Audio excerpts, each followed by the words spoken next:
It began with an email. I'm a senior member of the intelligence community. No name, no job title, no details. The Guardian columnist, Glenn Greenwald, who was based in Brazil, started to correspond with this mysterious source. Who was he? The source said nothing about himself. He was an intangible presence, an online ghost, possibly even a fiction. After all, how could it be real? There had never before been a big leak out of the National Security Agency. Everybody knew that America's foremost intelligence-gathering organization, based at Fort Meade near Washington, D.C., was impregnable. What the NSA did was a secret. Nothing got out. NSA, no such agency, as the Beltway wits had it. Yet this strange person did appear to have access to some remarkable top-secret documents. The source was sending Greenwald a sample of highly classified NSA files, dangling them in front of his nose. How the ghost purloined them with such apparent ease was a mystery. Assuming they were genuine, they appeared to blow the lid off a story of global importance. They suggested the White House wasn't just spying on its enemies, bad guys, Al-Qaeda, terrorists, the Russians, or even on its supposed allies, Germany, France, but on the communications of millions of private U.S. citizens. Joined with the U.S. in this mass snooping exercise was the U.K.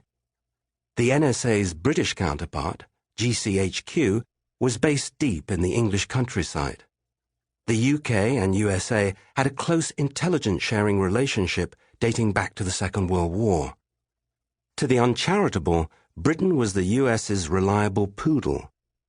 Alarmingly, the documents revealed that the NSA was stumping up millions of dollars for British surveillance activities.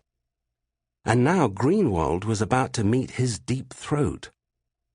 Promising further disclosures, the source was summoning him to fly from his home in Rio de Janeiro to Hong Kong, run by Communist China and thousands of miles away. Greenwald felt the location was bizarre and confusing. Did he have a senior foreign posting there? The rendezvous was to be in Kowloon's Mira Hotel, a chic, modern edifice in the heart of the tourist district, and a short cab ride away from the Star Ferry to Hong Kong Island. Accompanying Greenwald was Laura Poitras, also an American citizen, documentary filmmaker, and notable thorn in the side of the U.S. military. She had been a matchmaker, the first to point Greenwald in the ghost direction. The two journalists were given meticulous instructions. They were to meet in a less trafficked, but not entirely obscure part of the hotel next to a large plastic alligator. They would swap pre-agreed phrases. The source would carry a Rubik's Cube. Oh, and his name was Edward Snowden. It appeared the mystery interlocutor was an experienced spy, perhaps one with a flair for the dramatic. Everything Greenwald knew about him pointed in one direction, that he was a grizzled veteran of the intelligence community. I thought he must be a pretty senior bureaucrat, Greenwald says. Probably 60-odd, wearing a blue blazer with shiny gold buttons, receding grey hair, sensible black shoes, spectacles, a club tie. Greenwald could visualize him already.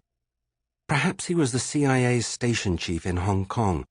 The mission was down the road. This theory, mistaken as it was based on two clues: the very privileged level of top-secret access the source appeared to enjoy, and the sophistication of his political analysis. With the very first batch of secrets, the source had sent a personal manifesto. It offered his motive to reveal the extent of what he regarded as the suspicionless surveillance state.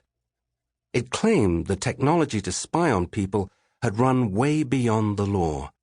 Meaningful oversight had become impossible.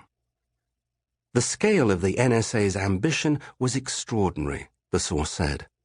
Over the past decade, the volume of digital information coursing between continents had increased. exploded even. Against this backdrop, the agency had drifted from its original mission of foreign intelligence gathering. Now it was collecting data on everybody and storing it. This included data from both the US and abroad. The NSA was secretly engaged in nothing less than electronic mass observation, or so the source had said. The pair reached the alligator ahead of schedule. They sat down. They waited. Greenwald briefly pondered whether the alligator had some significance in Chinese culture. He wasn't sure. Nothing happened. The source didn't show. Strange. If the initial meeting failed, the plan was to return later the same morning to the same anonymous corridor running between the Mirror's glitzy internal shopping mall and one of its restaurants. Greenwald and Poitras came back. They waited for a second time. And then they saw him, a pale, spindle-limbed, nervous, preposterously young man. In Greenwald's shocked view, he was barely old enough to shave. He was dressed in a white t-shirt and jeans. In his right hand he was carrying a scrambled Rubik's Cube. Had there been a mistake? He looked like he was 23. I was completely discombobulated. None of it made sense, Greenwald says. The young man, if indeed he were the source, had sent encrypted instructions as to how the initial verification would proceed. Greenwald: "What time does the restaurant open?" The source: "At noon, but don't go there, the food sucks." The exchange was faintly comic. Greenwald, nervous, said his lines, struggling to keep a straight face. Snowden then said simply, "Follow me."